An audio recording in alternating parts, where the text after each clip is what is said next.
So it's streaming live. Well, yeah. Oh, yeah. It says preparing to live stream. That's a fib. We are live. I know we are live now.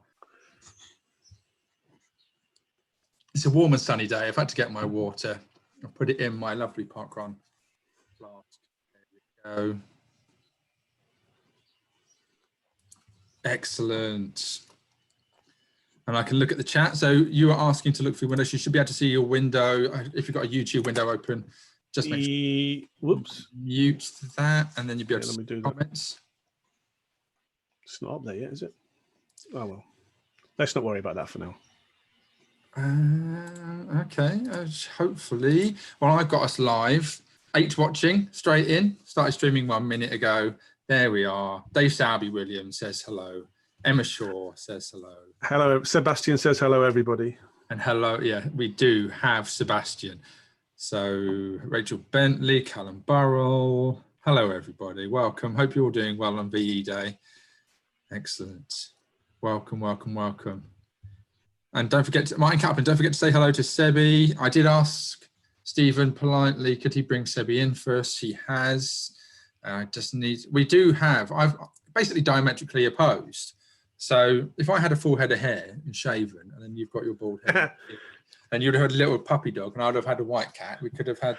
Well, earlier this week, I thought I was being invited onto a podcast about bald men with beards when Imran was on. So I was a bit let down yesterday when Helen was on. But so we're talking about, this is a podcast about cats and post boxes, isn't it? So I haven't got a cat, but my dog is smaller than a cat. So we brought him on instead. It's cat size, so it kind of ticks a box in a sense. Absolutely. And yeah, post boxes, I think we used to talk about parkrun once upon a time, but there's no point talking about it. It is indeed. Right. Thank you for being with us. With me now is Stephen Ferguson, who is co-ED of Pocket Parkrun. I'm glad you said that. Yeah, so I was ED when it started, but after lots of pressure from my ambassadors, and actually because Kenny Leckie, who's the guy who's co-ED with me, does most of the work at Pocket Parkrun as well. You know, we've got quite a lot of signs. He sorts out all the signs. He does all of the difficult stuff. And I was taking all the credit. And I think that Kenny probably works harder at Pocket than I do. And so I decided to make him my co-ED, which means he's equally responsible for when things go wrong now as well. So it's not completely altruistic as well. Basically, you can sit there and take all the praise. Yeah, when it goes right. Go, yeah, I'm helping. I brought it here. Yeah, praise me. Things go wrong.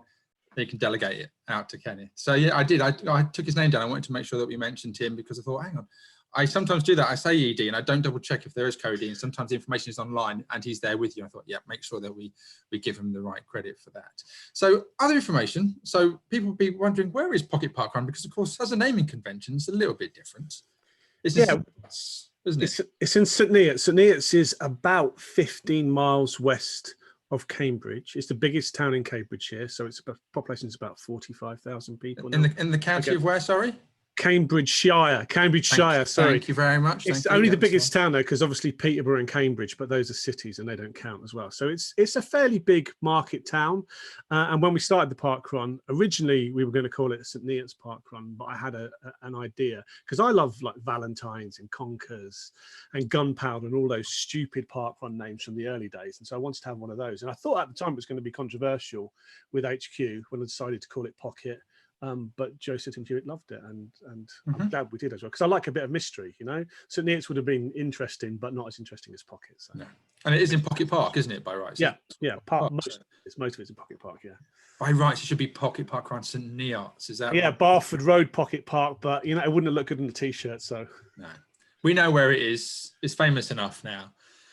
So, Sebi, we have that. So, how's he doing? How's he coping? He's good. He's going to have a bit of stress in a week today because he's getting a little brother he doesn't know about. It's going to be called Rufus. Rufus is his little brother who's, I think, going to be 8 weeks old next week. And so we're going to pick him up. And so we're going to have 2 of them. So I like Sebi's a year and a half. And a year and a half ago, everybody wanted the dog and I was the one resisting it. And like, okay. I love my dog so much. So now we're going to have 2 of them. And I'm going to turn into like a cat lady, but with sausage dogs. So. I have heard, but I mean, I know that you're infamous for having a little sausage. Yes. And the fact and that getting it out on camera as well. Exactly. We're holding it up to camera. And Charlotte, your partner, and I've heard that she loves little sausages, so of course it's understandable you're getting some more for her. Yeah, she's got used to little sausages now, and that's her preferred type of sausage. So Sebby's gone down, isn't he? It's a bit, he did well to be held, but like Dolly, they need to get down after a while. They don't like all the sound and the volume when people are talking. She can sit on my lap when I am about to record, but she gets off the minute I just resonate all this sound out of my diaphragm. So the reason why I had you on is because now, hopefully you didn't feel too insulted that we brought Imran on before you, because of course you did have the niche of being our first interviewee on With Me Now podcast. Nearly 2 years ago, coming up to 2 years ago, because it's in July 2018 when we started. And I communicated with you, and it was wonderful for me to feel that you were delighted that you're going to be a part of that. So I thought I'd kind of loop around into that, make sure that you are one of our earliest interviewees. Thank you. And I'm glad to have you back on. So how's it been? Because you have some big news that happened on Wednesday evening, is that right? Yeah, kind of. So when we were setting up Pocket, which is we're going to be 2 years in June. When we were setting up Pocket, I spent quite a lot of time going to the town council and begging them to use their land, getting the land use as a inaugural event director is one of the toughest bits. And I ended up going there so many times, and the process was so laborious. At the elections, some of the council said to me, "Well, why don't you stand?" And so 2 years ago, I stood as a councillor. And when you interviewed me at Pocket, I said, it's going to be difficult being a councillor because nothing I'm going to do in the next 4 years as a councillor is going to be equivalent to what I've done at Pocket Park, which... No, you spoiled my... So we'll forget about that bit. But so after 2 years as a councillor, on Tuesday night, they elected me to be mayor, which is, and the mayors usually in St Neots, they've usually been kind of retired guys with lots of credibility in the community. So it's quite unusual for a bloke in his very late 40s to be mayor. So, and the thing is that none of that would have happened without parkrun. Parkrun is the catalyst for all of it, and so I'm very, very grateful. Wow. So what I was doing, because as we had a pre-chat before we came live, the amount of information you can find out on anybody, because you and I are Facebook friends anyway, so I see a lot of your posts. So there is that insight that I have. But if you go through the timeline, you can check a lot of information out. You can stalk a lot of information online in parkrun factors and ways. And you just touched upon it, and I was going to address that. So you did say on your Facebook post that less than 2 years ago, on the proudest day of my life, the Mayor of St Neots started the inaugural Pocket Parkrun, and a few weeks later, I told Danny Norman that nothing I will ever do as a councillor will touch as many lives as Pocket Parkrun on the With Me Now podcast. And now bizarrely, I am the Mayor, and my job for the next year is to work as hard as I can to make that statement not true. And I think that's very profound. I think it's a fantastic statement. But it is, because I think we've realised, haven't we? Because for all of us, we're all obsessed with parkrun. I'm obsessed with parkrun like you are. It's my whole life. I live for the weekends. They're the happiest time. It's my community. But suddenly it's gone away, and there's other serious, horrible stuff happening in the world. And you realise, community's great, but there's also serious problems we've got to try and solve in the town, and it's going to be horrible trying to bounce back. But the same things count, isn't it? The thing that makes parkrun so great is community, and that's what's the great thing about St Neots. It's got a great community, so we're going to have to stick it together, especially on like VE Day when we think about what those guys were going through 75 years ago. I think we've got a good opportunity to bounce back and make things better, and so I hope I can play a part in that. I think it's quite coincidental and nicely fitting that I've asked you on. I didn't do it deliberately, that it's landed on VE Day. So a couple of things to address there very quickly. You're saying that you're missing your love parkrun. Really? I don't think you're convincing us with your wristband on and your Vitality t-shirt.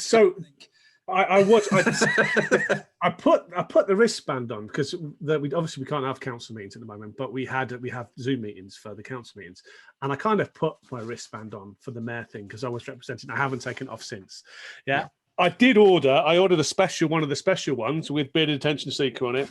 But it hasn't arrived yet. It was going to arrive yesterday, but it might arrive during this. But if it does, I'm not taking my shirt off. So I put my pocket one on because that's one of the. So I love the new t-shirts, but I also love the identity of having your parkrun on your t-shirt. So because that's the thing that still phases me out. So I'll be walking around St Neots and somebody who I don't recognise will run past me in a Pocket Parkrun t-shirt, and I'm thinking like 2 years ago that was just a figment of my imagination, and I love it.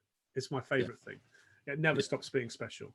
No, it doesn't, and that's what I get. I mean, I can empathize with the logo thing in a way that when people are wearing something that's representing an element of your creation, then it means a lot to you. People are proud enough to embolden their chest with that logo, with that image, and of course, if you're having that as Pocket on there, they're saying, "Yeah, I'm proud to be a part of the community that you've built."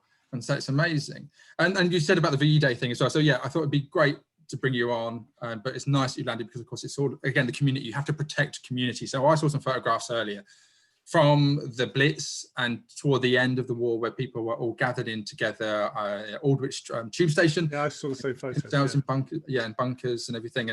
And that obviously was extremely deadly and tough times now. And here we are celebrating the fact that we are free, but at the same point, we're all having to protect ourselves as a community. And of course, your role as mayor is, again, you're talking about making sure that you protect the future St Neots, because financially it's a very fraught time. I think a lot of people are getting very fraught about having to wait, and devastating about small businesses, loans rolling over, where do we go afterwards, and capability to function. So you've got a big job ahead of you.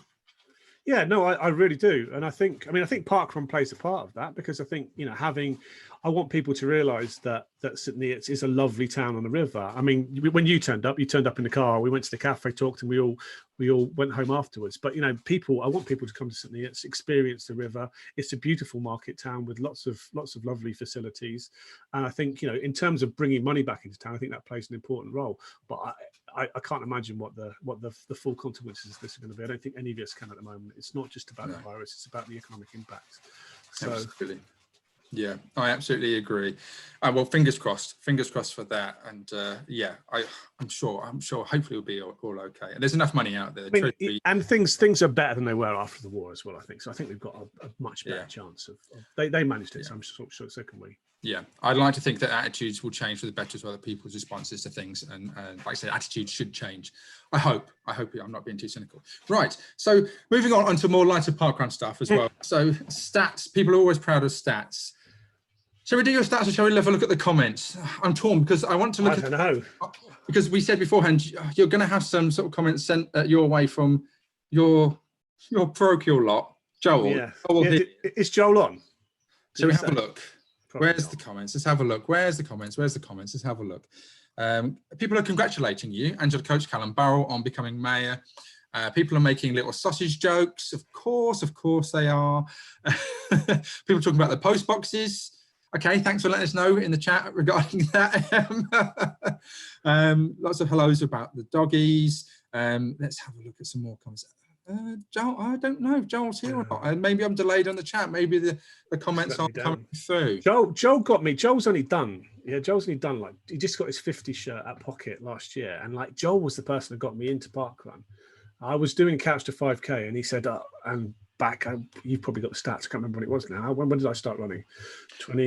Parkrun, you were doing October 2011. So 2011, I was doing Couch to 5K, and Joel said, there's this 5K race in Cambridge, and do you want to go to it? And I said, yeah, right. And I went on a website to look, is there a medal and is there a t-shirt? And there wasn't. And as I was Googling it, I found that there was also a parkrun at the bottom of my road. So instead of going to Cambridge as my first parkrun, which is one of my local parkruns now, I ended up going to Oak Hill, which is at the bottom of my road, a mile away in Barnet in North London. And you know, I was really nervous before I turned up, because I'd run 10K races before, I don't know, maybe 5 or 6 years ago, but 5K seemed like a serious thing to me. Not because it's shorter, it doesn't mean I thought it was going to be really fast, and I thought I was going to be humiliated. You know, and I think I ran about 34 minutes for the first one, which I'd kill to run now. But you know, in those days at Oak Hill, there was 20 people. You know, I've got top 10 finish, no, top 15 finish at Oak Hill somewhere. And so it was much smaller in those days, and I was addicted from the first moment. And then within maybe 3 or 4 months, I was a run director there, and I've never really stopped. Yeah, so Oak Hill in North London was my first love. Because geographically, you're all over the shop. Because, of course, on Twitter, you're Borough Fergie. You have a fascination and a love for Middlesbrough FC. I was born there, but yeah. You were born there. Then you were in Oak Hill. So your parkrun story began in 2011 in Barnet, basically. Grew up in Brighton, which is why the other week I was down Brighton Hove with Bookers. So that was special for me, because it's the first time I've ever run in Brighton, apart from school cross country as well. Wow. But we moved from North London to St Neots 6 years ago, and for the first 6 months I was driving down 60 miles every Saturday to Oak Hill, and still RDing and still running there, because that was my community. But that gets a bit unsustainable after a while. And the good thing about St Neots is there's good parkrun communities, because we've got Huntingdon to the north, we've got Bedford to the west, and we've got brilliant Wimpole to the right, and we were stuck in the middle of this triangle. And I talked to people as soon as I arrived about starting a parkrun. People saying there's too many local parkruns, there's no need for it. and you know, and when you're new in a town, you don't have the support and the community. And so when we started it, yeah, it was we had everything ready for us as well. And so for a few years I've run at Bedford quite a lot of times. I've run at Huntston quite a lot of times. I've done a fair bit of tourism. Yeah. After Oak Hill, I didn't really feel like I had a home park run. You know, I was on the edge of those communities. I was never part of them until I started Pocket. And yeah. Yeah, you've created the home for you. 206 park runs, 15 of those at Pocket, because of course you've done 119 volunteers with 138 different tasks, but you've RD'd 48 times. You're nearly 50. Nearly 50, coming up to your 50, absolutely, and timer 31. So you love run directing and timing. Yeah. So of course, yeah, you are volunteering more at Pocket than you're taking part. Obviously. Yeah, it's one of those things. It's the thing. So just before, I like to think of it like the end of season 1 of parkrun, which we've just been through. Just before the end of season 1, last year I did all my marathon stuff, and I finished my marathon stuff. I got injured, and I kind of stopped running a bit. Oh yeah, because you're a 6-star. I just happened to have. I was going to put my mare's chain on, but I haven't. I happen to have them. I just happen to have them on the desk here. Look, I found them. Where did these come from? Yeah, just the way you do. Show us again. They're fantastic medals. Yeah, they're horrible medals. It's just it cost me the amount of money this thing cost me, and the amount of pain and suffering. But I worked. So last year I worked really hard to get that done, because I think I ended up doing. Majors. Yeah, I did I did Berlin and New York quite early, but like 4 in a row, I did London, Chicago, Tokyo, and Boston. You know, and it cost me too much money, because I can't qualify for any of these things. I have to pay your way in. Yeah. And I did that, and I achieved my big goal of running 6 marathons, mostly very slowly, and that's it. And after that, I did Endure 24, did 50 miles at Endure 24, and then that was it. I've really stopped running. And the thing that people don't talk about, so there's this whole thing about people shouldn't be forced to volunteers, but I think there's a bit of a problem that if you're on a core team, you sometimes feel the obligation to volunteer all the time. And so it's difficult. You know, we've never really had a problem getting volunteers on a Saturday morning, but when it gets to Thursday and Friday and people are shouting out, it's too easy for the core team people, which is mainly the RDs, to step forward every week. And I think I've fallen into that trap. So just before the end of season 1 of parkrun, I was back on Couch to 5K, and I ran with Brockers at Brighton. We were supposed to run on the prom at his parkrun, but he was a worse, and he cancelled it because of 40-mile-an-hour winds. Yeah, nonsense stuff. Yeah. And so we went and did Brighton Hove parkrun, which was beautiful because it was exactly like Oak Hill. And I ran 38 minutes there. Like, having run 40 minutes every time this year, that was an achievement for me. And I thought I was getting back, and then since then I haven't really been stopping again.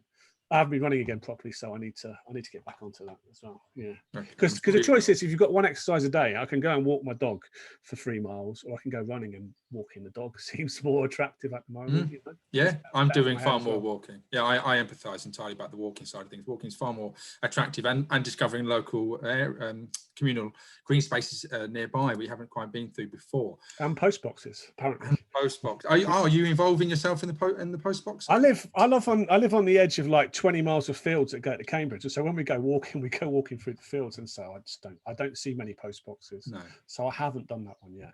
But I'm very selective in my challenges. You know, I'm not. You are, aren't you? Yes. I'll come to that in a second.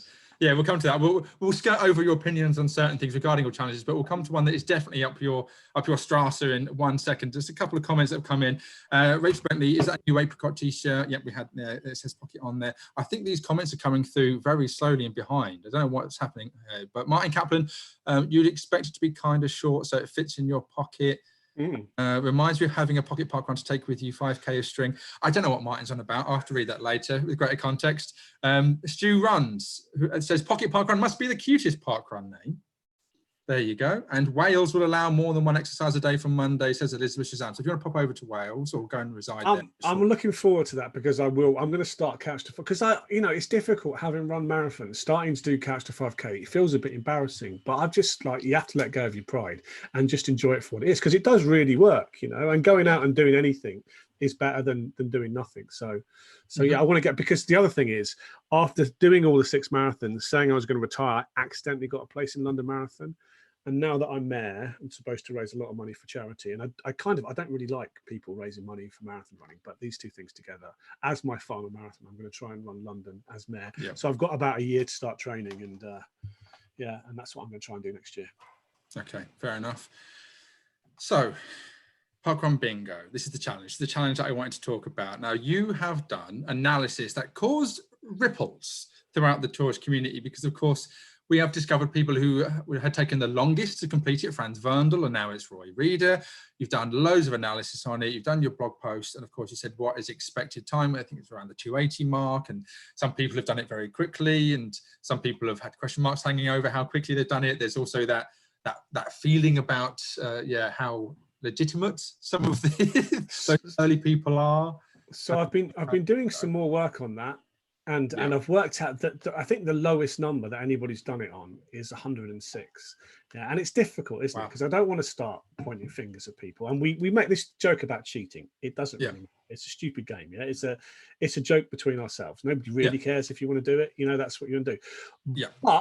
But the chances of somebody doing it in 106 runs, you know, it's almost infinitesimally small. And so, but it's not impossible, is it? No, it's not impossible. And so I can't point the figure at people. So I'm much more interested in Roy Reader and Franz Werndl, isn't it? Who've done it in lots of runs. Because some people were suggesting on some of the groups that I was wrong for saying that Roy Reader was the worst at parkrun bingo, and he might be upset. It's a choice of words, yeah. But it's like I'd be glad if I was, and actually Roy messaged me and said he was really impressed by it and he was really proud of it as well. So I think that's a much more impressive record.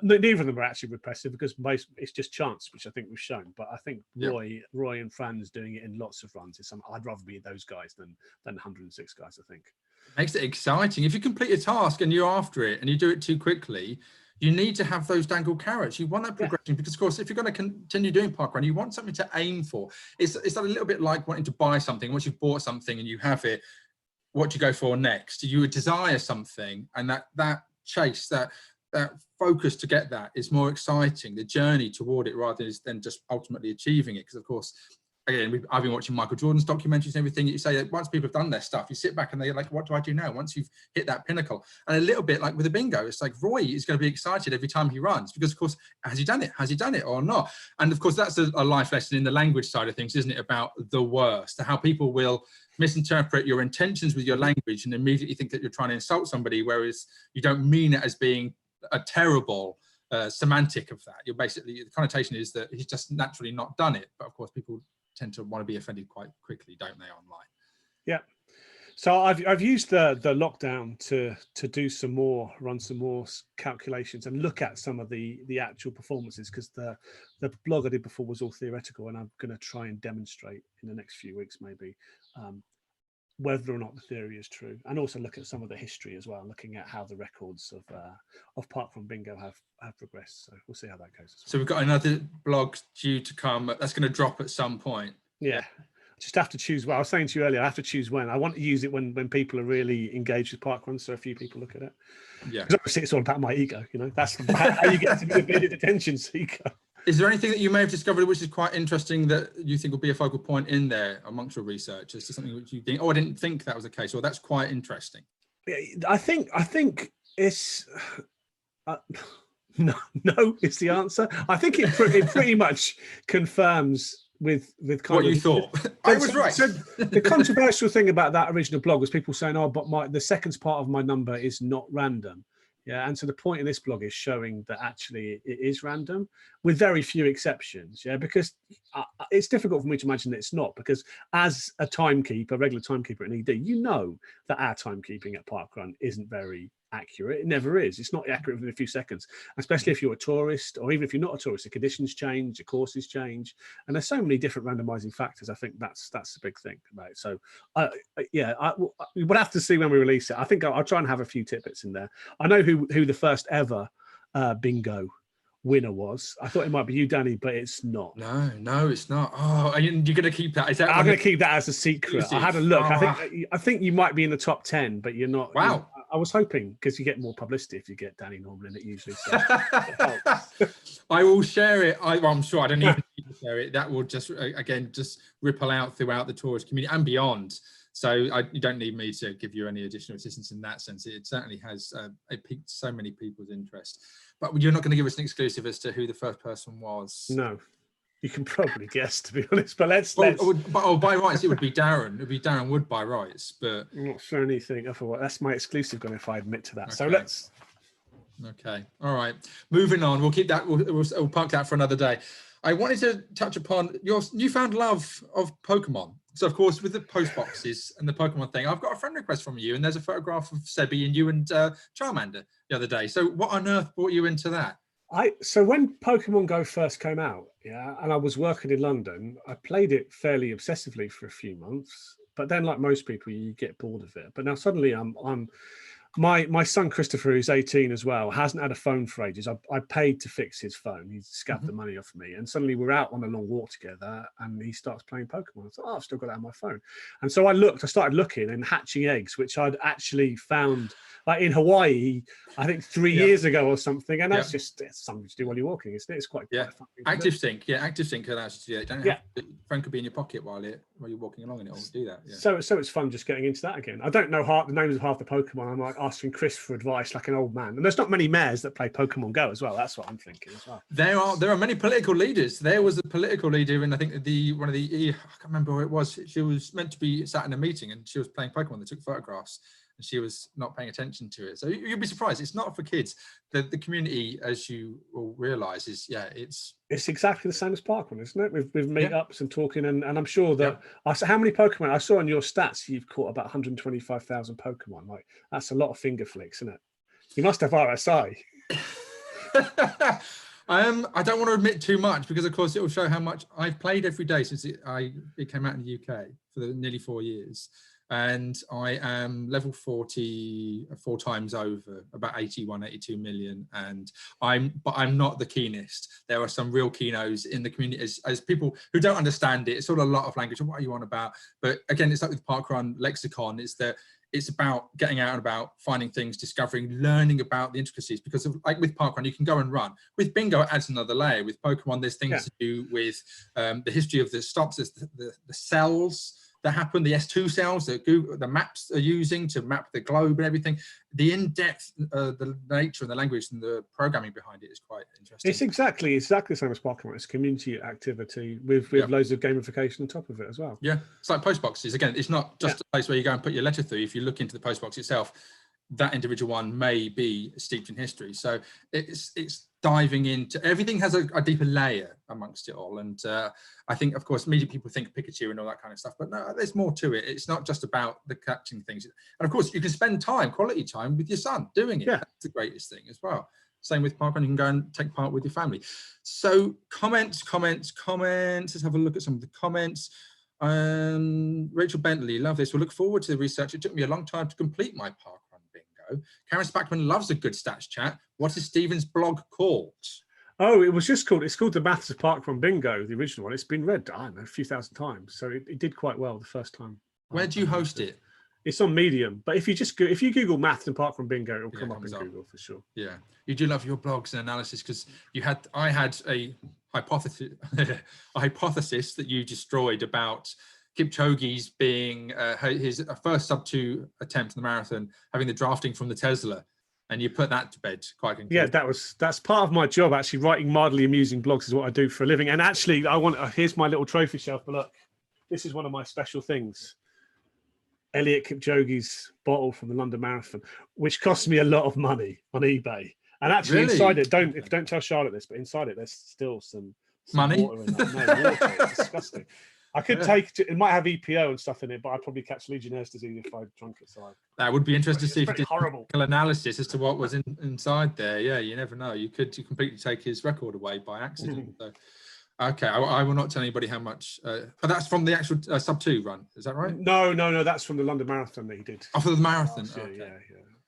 I'll say, it's probably a fake. It's probably a fake. But you pay money for it, so therefore I'm not gonna help out on the fast good looking for racing. I'm gonna go around collecting for after they've gone past. We're like, right, here we go. Exactly. Brilliant. Well, that has been nearly half an hour. Thank you very much for talking to me. Is there anything you wanted to say? Anybody you wanted to shout out to before we go? All the Pocket people, all the Oak Hill people. I just wanted to say to you, Danny, is that when I started Pocket Parkrun, it was the best day ever. But the only thing that I was a bit sad about is there was no parkrun show. Yeah, and we'd never be featured on that. So when I got that message from you on Facebook saying you come into parkrun and you were thinking about interviewing me, because it wasn't even certain at that stage. When we did the interview, we weren't even certain you were going to put it out as well. Yeah. It was just a really, really special day. And like in of special days of my life, Pocket Parkrun and just going on with me now for the first time, it meant a lot to me. And it really did. And it's a very special thing. And I'm so really glad that you came back and you keep on doing it, because yeah, I was never going to listen to it at all. But of course, when I downloaded it and listened to it, I managed to listen to my own voice. I won't watch this back, obviously not. But thank you for doing that, because it's really special for lots of people, and it was an interesting time for both of us, because you were considering bringing it back, and I was desperate for you to bring it back. So it was a good chance. We had a very lucky meeting. So thank you. Thank you very much for saying, because it's one thing that I give you credit for is that you don't pay lip service, you don't BS anybody. So when you say that, it's genuinely coming from the heart. So I truly respect and appreciate that. So thank you very much indeed. And I'm just grateful that you are so happy to be a part of it. So and thank you for coming on today. I always wanted to have a nickname on the parkrun show. So now I've got bearded attention. I'm probably going to get bearded attention seeker. Brilliant. I'm glad to take ownership of this stuff and enjoy it. And I love it. And I love being able to give these little monikers to people. So thank you for watching, everybody. Everybody who is watching, if you haven't already, click the bell, subscribe, please share, get our subscribers up, make sure your notifications are turned on. And next week, Monday, I'm going to, actually you can be a part of this as well. I don't know if you listened to, you must have, when I went to Poland to get my Z, Patricia, the Electrica, we got her coming on Monday to speak about how things are in Parkrun World in Poland during this period for a new event that stopped in a country, because of course we hear a lot from the English-speaking countries like Australia, but we're not really hearing very much about the countries like Poland. So it'd be nice to have an insight as to how they're feeling and how they're coping during this particular period. We're going to have a quiz on Tuesday. It may or may not work. And then I'm trying to ask for Joe Sinton Hewitt to come on at some point too. But we've got lots of people lined up and potential to come and have a chat. So thank you for watching, everybody. Thank you to Stephen. I'm grateful for your time. All the very best. Hope to see you soon. Come to Pocket, everyone. Come to Pocket. Go to Pocket. Go to Pocket Parkrun. And don't forget to wear your mayoral bling while you're there, Stephen. I will, when I get it. Thank you. Brilliant. All right. Take care, everybody. Bye-bye. Cheers, buddy. Bye.